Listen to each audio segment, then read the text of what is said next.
got on the plane and came home. We hear the stories, man. We've never been there. Right.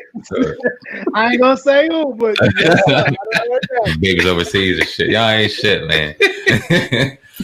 all serious, man. You talk about Jaheim a lot. One of the greatest R&B singers we've had in that era too. He don't get enough credit for what he did during his era, man. We've seen pictures and things. People speculate what was unfortunately going on with Jaheim. Can you give us a little insight to the best of your knowledge how he's doing? It's funny because I feel bad because we don't have a relationship we should, but a lot of that has to do with management. There were power struggles. And what's funny is KG's brother managed him, who's like a great dude, but we didn't hit it off at first. And everybody was pretty territorial over my relationship with K because that was their brother. But he treated me really well, and he showed me the ropes, and I wouldn't be where I am without him. But everybody didn't see that at first. I was just this young kid that was always around. And I always felt like I should have done more records on Ja. I did some of the biggest records he'd done. I wrote Just In Case. I wrote Anything. I wrote Remarkable, but then I didn't get to work on anything else after that.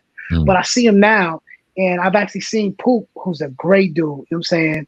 And he let me know that Ja's, been dealing with, he's been sick, but he's been using natural remedies. You know what I'm saying? And I hope it all works out. I know he's been on some, real Afrocentric type stuff.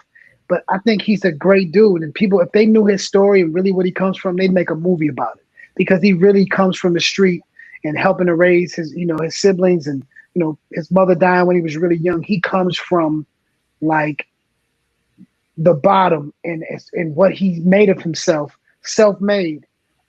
People would not look at him the way they do now because he's such a great dude, great heart, and I think a lot of times he'll misspeak or spell something wrong because he's so street. And we don't live in a time of grace. We live in a time of, cancel him, or let's find, something to make fun of or capitalize on, when literally this dude's story is so inspirational. And if you really knew where he comes from, it would be like, you wouldn't, I've seen the bottom, and he comes from worse than that. I'm talking about homelessness. I'm talking about only other person that I say that has that is music. That I'm super proud of, where I see artists and I'm like, man, they literally made something out of nothing. You know what I'm saying? Shout out to Music Philadelphia. Social media, in your best to your ability, how would you say, that would have made Next bigger if they had social media back then? And how do you feel about it now? I'm scared of social media because I don't know. I'd say this, and I tell people this: if they had camera phones and social media like they do now back then, I'd be dead or in jail or the most hated person in the world because we was grimy, all of us. Like, you know what I'm saying? We was grown. We didn't know no better. My mom used to say stuff like, you act like you ain't used to nothing. But what happens when you're not used to something?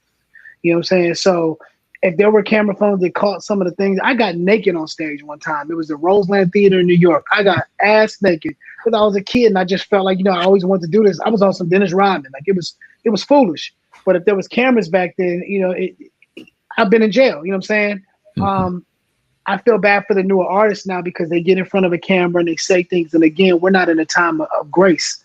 You know what I mean? We're artists. We're not, you look at Kanye, we're not politicians. People put a camera or a speaker, a microphone, in front of our face and expect us to be as eloquent in whatever subject they're talking about as we are in our field. And you can't go ask a scientist about social studies per se. You know what I'm saying? It just don't work like that. But, cats be trying and they put themselves in a bad position. So I do think that artist development is missing because you have so much access to people without having experience or the true talent. You haven't really honed your craft like you should before you get in front of them. And it's sad to me because I go into meetings and it used to be, let's hit a record. You got a hit record. We can make any and everything out of this record if it's a hit. Now it's how many followers you have, what kind of social media presence, what the hell I got to do with a hit record. But now those are the questions that are asked, and that's why I'm glad I'll be able to tour forever because right now I wonder what artists will sing in 10 years that they're singing now. Hell, people don't want to hear half the records they hear now in 8 months. So luckily for me and groups from my genre and the classic artists, we'll be able to continue to do what we do because what is the new classics? You know what I'm saying? What literally are we going to be bumping in 5 to 10 years that we listen to now? Good point. What I wanted to ask you about Tweet, to the best of your knowledge. Now, when you look at Next and when we watched you guys growing up, and it wasn't like it is now, you've seen MTV, BET, we've seen you guys on music videos and the singles that you came out with. You've seen you, and you've seen my man's name. Why am I fucking drawing a blank? T-Lo. Yeah, T-Lo. You see you guys sing a lot primarily. Did Tweet ever feel some kind of way about that? If you're not a Next fan, you really didn't know that he was incredible talent too, and he got busy on records as well. But did he feel any type of way that he wasn't on a mainstream promotion like you and T-Lo were? He was the body, and he was the spokesperson for the group. I think maybe later on, but not because of how he felt. I think people will come in your ear and make you feel a certain way. And then when I wasn't in the group for a while, he was able to sing other parts and have more of a place in the forefront.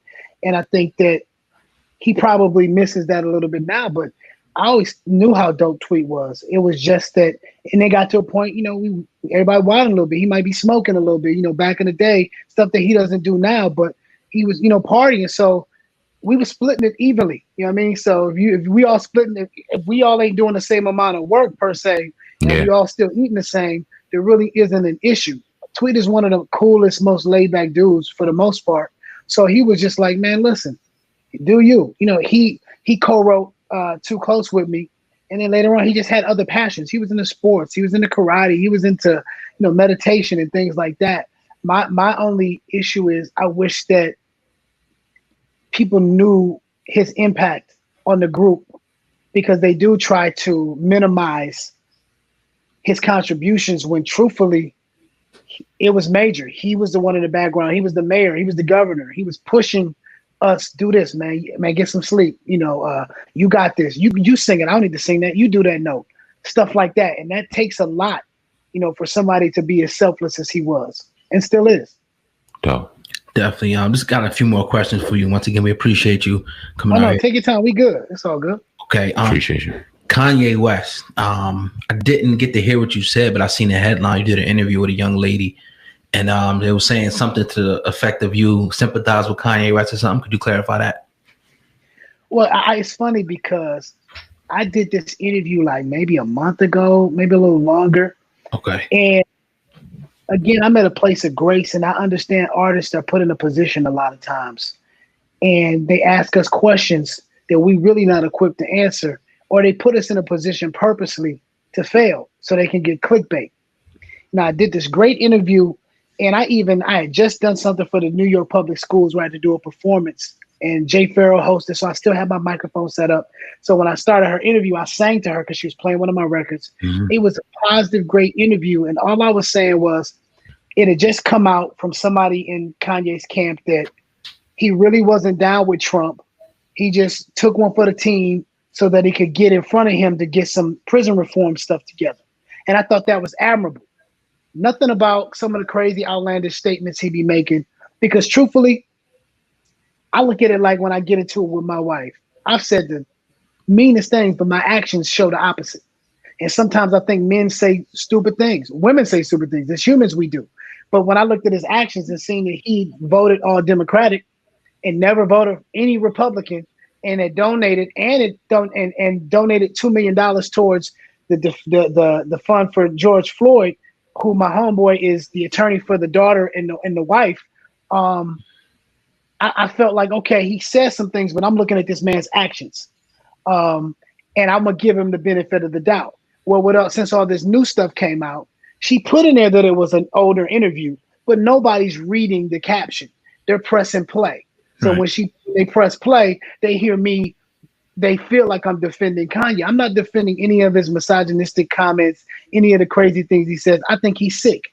And I feel like we, with this cancel culture thing that we have, throw our artists away. You look at what we did to Whitney. Talked about her crack addiction, talked about her sickness. But then when she dead, we had the funeral, and then don't let I just want to dance for somebody or something come on. People crying in the club now. So I feel like give people their flowers now and give them the benefit of the doubt. Do I think he be saying some stupid stuff? Yeah. Do I support that? No. Do I support him talking about slavery was a choice and all these things? No, but she kind of made it seem like I did. So it set me up because I'm trying to be as open as possible. I'm trying to show grace and love to people. I'm not with the cancel anybody. because they don't. You look at Roman Polanski, he molested a woman 30, 40 years ago. But if he make a movie, they go into the movie. So I'm saying, like, whenever we talk about us, you look at somebody like Michael Vick, even in our publications, even though, you know, what he did was wrong with the dogs and all that, he's remade himself. Family man, married. But when you talk about him, what's the first thing you say? Convicted dog fighter. That's the first. So that's what his name is from now on. That's his first name. Yeah. It ain't Michael no more. And I think we do that to ourselves, but then we march when others do it to us. So I think we need to lead by example. So she set me up a little bit, and it hurt my feelings because it was a great interview, and I don't think she